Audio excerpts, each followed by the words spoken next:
आज मीडिया के सामने आए हैं आप अचानक कैसे?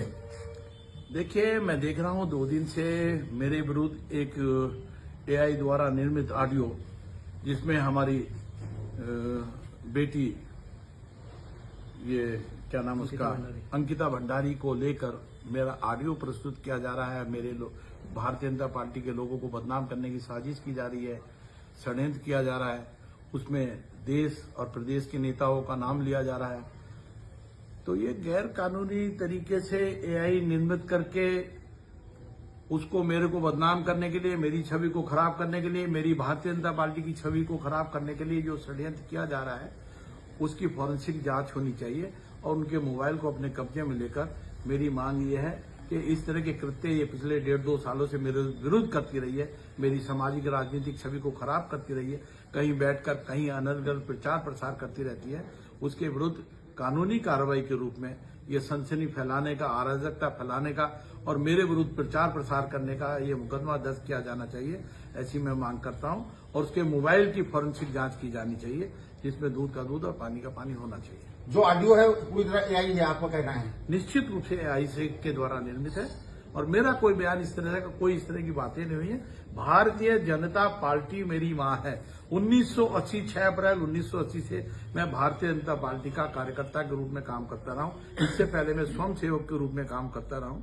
तो मैं हमेशा भारतीय जनता पार्टी का एक सेवक होने के नाते, बेटा होने के नाते निष्ठापूर्वक काम करता रहा हूं और जब तक जीवित हूं मैं ये काम बराबर भारतीय जनता पार्टी को अपनी मां के रूप में मान के करता रहूंगा। कांग्रेस इसको मुद्दा बना रही है, आप किस नजर से? देखिए, जिस मामले में कोई फैसला हो गया हो, कोर्ट का फैसला आ गया हो, आजीवन कारावास हो गया हो, कोर्ट इस बारे में फैसला दे चुका है।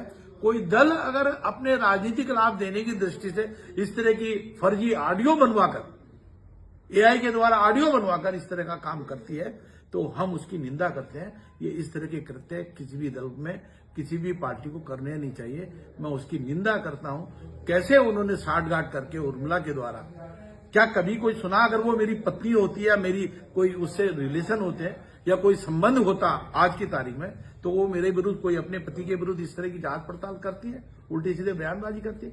वो किसी दूसरे के हाथों में खेलकर षड्यंत्र कर रही है, उत्तराखंड के अंदर सनसनी फैलाने का काम कर रही है, अराजकता फैलाने का काम कर रही है, हमारे उत्तराखंड को तोड़ने का काम कर रही है। इस तरह की आग लगाने का काम कोई करेगा तो हम किसी भी कीमत पर बर्दाश्त नहीं करेंगे। आने वाले चुनावों में आप फिर उम्मीद कर रहे हैं कि पार्टी? देखिए, ये भारतीय जनता पार्टी का मन है, वो किसको चुनाव लड़ाएगी, किसको नहीं चुनाव लड़ाएगी, ये विषय नहीं है।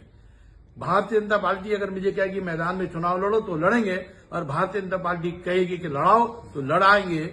यही हमारी निष्ठा का सबसे बड़ा सबूत होता है, चुनाव के समय पर हम देते हैं। तो इसलिए हम कोई इस प्रकार की चिंता नहीं करते, ऐसी मन में कोई लालसा नहीं है। जिस जिम्मेदारी पे भारतीय जनता पार्टी ने लगाया, मैं मंडल उपाध्यक्ष से लेकर जिलाध्यक्ष तक भारतीय जनता पार्टी का 3 बार मोर्चे का अध्यक्ष, राष्ट्रीय महामंत्री, 2 बार कमीशन का वाइस चेयरमैन, विभिन्न पदों पर रहा हूं, राष्ट्रीय परिषद का 2 बार सदस्य रहा हूं। भारतीय जनता पार्टी ने देने में कभी कोई कमी नहीं की है और मैं अपनी मां के रूप में भारतीय जनता पार्टी को मानता हूं और सदैव उसको अपनी मां के रूप में मानता हूं। आखिरी सवाल, पुलिस से क्या मांग करेंगे?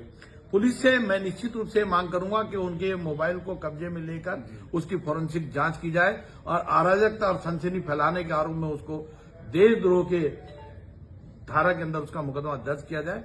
वो किसी भी कीमत पर बख्शी नहीं जानी चाहिए। एनबीडब्ल्यू उसके विरुद्ध जारी है, उस पर भी कार्रवाई होनी चाहिए। उसने मेरी पत्नी को पाकिस्तानी कहा, उसको आतंकवादी कहा, इस धारा के अंदर भी उसके ऊपर कृत्य होना चाहिए। बहुत सारे थानों के अंदर उसके ऊपर जितने मुकदमे दर्ज हैं उनके वारंट लेकर उसको लंबे समय के लिए जेल में भेजा जाना चाहिए ताकि उसको पता लगे कि कानून के धज्जियां उड़ाने से क्या सजा मिल सकती है। या फिर आपकी सहमति में कई बार विरोधाभास हो जाता है, फिर कभी आप वहां पहुंचेंगे, प्रेस कॉन्फ्रेंस कर सकते हैं कि ये तो मेरी पत्नी? मैंने कभी कोई प्रेस कॉन्फ्रेंस नहीं की, आप इसकी पड़ताल कर लो। जिस प्रेस कॉन्फ्रेंस की बात की है वो भी उन्होंने की है, मैंने कोई प्रेस कॉन्फ्रेंस आज तक नहीं की है और ना मैंने कभी उसके लिए कोई मीडिया में, सोशल मीडिया में या किसी टीवी चैनल पर कोई इस तरह का वक्तव्य जारी किया।